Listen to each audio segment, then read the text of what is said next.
नमस्कार भाई और बहनों। आज मैं एक छोटा सा टॉपिक लेके आया था। वो कोई विशेष नहीं है। मैं ज़्यादा मोटिवेशनल वीडियोस तो बनाता नहीं हूँ, क्योंकि मोटिवेशनल वीडियो तो यूट्यूब पे भरमार पड़ा हुआ है। अच्छे अच्छे बड़े लोग उसको बनाते हैं। तो आशा करता हूँ आपका दिवाली सबका अच्छा बीता होगा, सबने खुशी खुशी दिवाली को मनाया होगा। और बहुत से लोग जो गांव से बिलोंग्स करते हैं वो तो गांव ही गए होंगे दिवाली बनाने के लिए, क्योंकि उनका मन करता है कि गांव में दिवाली बनानी चाहिए, अच्छी बनती है। खुला खुला लगता है, वहाँ पटाखे छुड़ाने के लिए अच्छा लगता है, बच्चों को अच्छा लगता है। तो बेसिकली मैं ये जो वीडियो लेके आया हूँ वो एक डिप्रेशन को लेकर के आया हूँ कि आदमी को गांव समाज में बहुत से लोगों ने देखा है कि बहुत से लोग डिप्रेस रहते हैं और टेंशन में रहते हैं। तो शहरों में भी रहते हैं। एक्चुअली डिप्रेशन बेसिकली तो हमारे खान पान से ही संबंधित है। हमने भी काफ़ी टाइम उसको ट्राई किया है कि अगर आपका खाने पीने का समय सही है और खाना सही खा रहे हैं तो डिप्रेशन ज़्यादा आपको अटैक नहीं करता है। जैसे कि अगर आपने खाना बनाया है और गरम ही खा लिया है, उसको रखा नहीं है, 2-3 घंटे बाद नहीं खा रहे हैं, तुरंत खा रहे हैं, ताज़ा खा रहे हैं, तो हमारे शरीर पे उसका असर बहुत कम होता है। डिप्रेशन बेसिकली आलस्य का ही दूसरा रूप है, उसको अंग्रेजी में डिप्रेशन कह देते हैं। बल्कि असल में तो वो आलस ही होता है। आलस जो रहता है, आपने बहुत बार आपने सुना भी होगा, स्कूलों में लिखा भी रहता है कि आलस्य बहुत बुरी बला है। तो खाना उसमें बहुत बड़ा रोल अदा करता है। तो आप अपना खाना जो है, अगर थोड़ा-सा इम्प्रूवमेंट, पूरा इम्प्रूवमेंट तुरंत तो नहीं हो सकता, लेकिन थोड़ा-सा इम्प्रूवमेंट हम कर सकते हैं खाने को लेकर के, कि कोशिश करें ज़्यादातर हम लोग ताज़ा ही खाना खाएँ, रखा हुआ खाना ना खाएँ। Max max to max. और दूसरा, खाने का भी अंतराल सही होना चाहिए।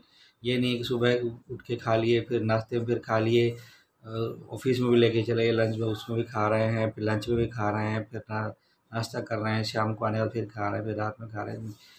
बहुत कम खाना चाहिए और ताज़ा खाना चाहिए, फ्रेश खाना चाहिए, पका हुआ कम खाना चाहिए, कच्चा ज़्यादा खाना चाहिए। कच्चा इन द सेंस फ्रूट्स वगैरह हैं वो सब खाने चाहिए हमको।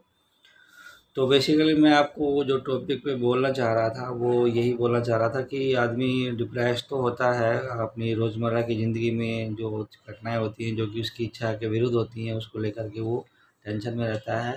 तो हमको हमारे आसपास जो रहते हैं, जो हमारे सगे हैं, जान अपने घरों में हैं, मैं बात कर रहा हूँ गांव में रहने वालों की। शहरों में तो कोई किसी से बात नहीं करता है। आप किसी से बात करने जाएंगे, समझाने जाएंगे तो वो समझेगा ही नहीं।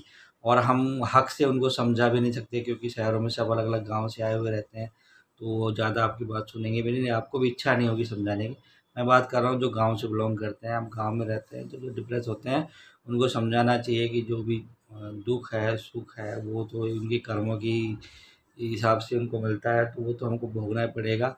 हम उसको डिप्रेस में कन्वर्ट करके उसको हम उससे अलग नहीं हो सकते, हम उनसे छुटकारा नहीं पा सकते हैं। तो एक तो हो गया कि उनको कंट्रोल करना पड़ेगा, समझाना पड़ेगा, उनको ज़िंदगी के बारे में समझाना, समझ में आना चाहिए कि वो क्या चल रहा है, कैसे चल रहा है। क्योंकि हमारी इच्छा से ना तो हमारे जीवन होते हैं, ना हमारी मृत्यु होती है, और ना ही हमारी इच्छा से हमारा जीवन में जो रोज़मर्रा की चीज़ें, घटनाएँ घटती हैं, वो हमारी इच्छा से नहीं होती है, सब ऑटोमेटिक होती है। हर चीज़ें प्रकृति अपने हिसाब से करती है। अब प्रकृति अपने हिसाब से कैसे करती है, उसका सबसे बड़ा उदाहरण समझने का ये है कि जब आप खाना खाते हैं, खाने के बाद में आपका कोई भी इच्छा काम नहीं करता कि वो आपका खाना जो है डाइजेस्ट हो या ना हो।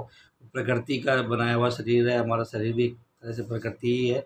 तो उसमें जो खाने के बाद प्रोसेस होना चाहिए, खाने के साथ में डाइजेशन और से लेकर के पूरा जो उसमें हमको ऊर्जा मिलती है, खून बनता है, जो भी चीज़ें उसमें होती हैं डाइजेशन सिस्टम में, तो होके रहेंगी। चाहे आप कुछ भी खाएँ, अच्छा खाएँगे तो अच्छा होगा, बुरा खाएँगे तो बुरा होगा, शरीर पे उसका प्रभाव तो पड़ के रहेगा। तो प्रकृति अपना प्रोसेस कभी छोड़ती नहीं है, वही यही चीज़ हमारी बाहरी प्रकृति के हिसाब से होता है। हम जो कर्म करते हैं उनका फल जो है हमारे साथ, हमारे विचारों के माध्यम से हमको मिल के रहता है। तो उसको हम पीछे के कर्मों के हिसाब से मान करके हम उससे ज़्यादा डिप्रेशन में ना जाएँ, क्योंकि हमारे हाथ में कुछ नहीं है, वो तो डिस्चार्ज कर्म है और वो तो डिस्चार्ज हमको देना ही पड़ेगा। तो जो ज़्यादा से ज़्यादा आपके साथ आस-पास जो ये घटना हो रही हो, किसी के साथ घट रही हो, तो आप उनको समझाने की कोशिश कीजिए, ताकि वो अ, उस समय को सही तरीके से वो निकाल पाएँ और उस डिप्रेशन से बाहर आ पाएँ। बहुत से बड़े-बड़े सेलिब्रिटीज़ भी उन्होंने अपने वीडियोज़ बनाए हैं, उन्होंने डाले हैं यूट्यूब पे कि हम लोग डिप्रेशन में थे और हम डिप्रेशन से बाहर आ गए। तो बेसिकली वो तो क्या है, पैसे वाले हैं, उनको को देखने वाला है, समझाने वाले भी हैं, वो लोग काउंसलिंग भी ले लेते हैं प्रोफेशनल से पैसे दे करके। लेकिन गांव में जो गरीब लोग हैं वो उनको इस चीज़ का पता नहीं रहता, और गांव के लोग ज़्यादा उनको समझाते भी नहीं हैं। वो दुख है बैठ जाएंगे, लेकिन उनको समझाएंगे नहीं कि ये कैसे चल रहा है, ये प्रकृति कैसे चलाती है, प्रकृति का सिस्टम कैसे काम करता है। फिर हम कोई अप्राकृतिक स्टेप ले लेते हैं, कोई उसमें शामिल हो जाते हैं, दारू पीना शुरू करते हैं, नशा करना करना शुरू कर देते हैं, मारपीट शुरू करते हैं, तो वो अप्राकृतिक चीज़ें हैं। प्रकृति के खिलाफ हम जो करते हैं वो अप्राकृतिक चीज़ें होती हैं। तो समझ के ही उस समय को हम निकाल सकते हैं। यही मेरा मैसेज था। बहुत दिन से सोच रहा था मैं आपको मैसेज दूँ। मोटिवेशनल वीडियोस तो बहुत यूट्यूब पे भरमार पड़ा हुआ, आप कहीं भी देख सकते हैं, हम समझ सकते हैं। बट ये बेसिकली मैं उन लोगों के लिए जो हमारी जान पहचान में हैं, जो हमारे चैनल से जुड़े हुए हैं, उनको मैसेज देना चाहता था, ताकि वो भी समझें और अपने साथ जो हैं उनके सगे, उनको भी समझाने की कोशिश करें। ज्ञान का दान ही सबसे बड़ा दान है। ज्ञान के दान के बाद अन्न का दान माना गया है, लेकिन सबसे बड़ा दान ज्ञान का दान माना गया है। तो अब जितना भी आपके पास समझ है तो आप उसको दूसरे को ज़रूर दें, ज़रूर दान करें।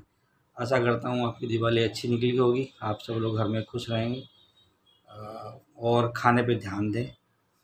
ये मैसेज मैं अपने पे अप्लाई करने की कोशिश कर रहा हूँ कि जो भी खाएं तुरंत पका हुआ खाएं, अगर बासी है तो ना खाएं, ज़्यादा अच्छा है। थोड़े दिन दिक्कत होगी, लेकिन बाद में आपको आदत पड़ जाएगी। जय श्री राम।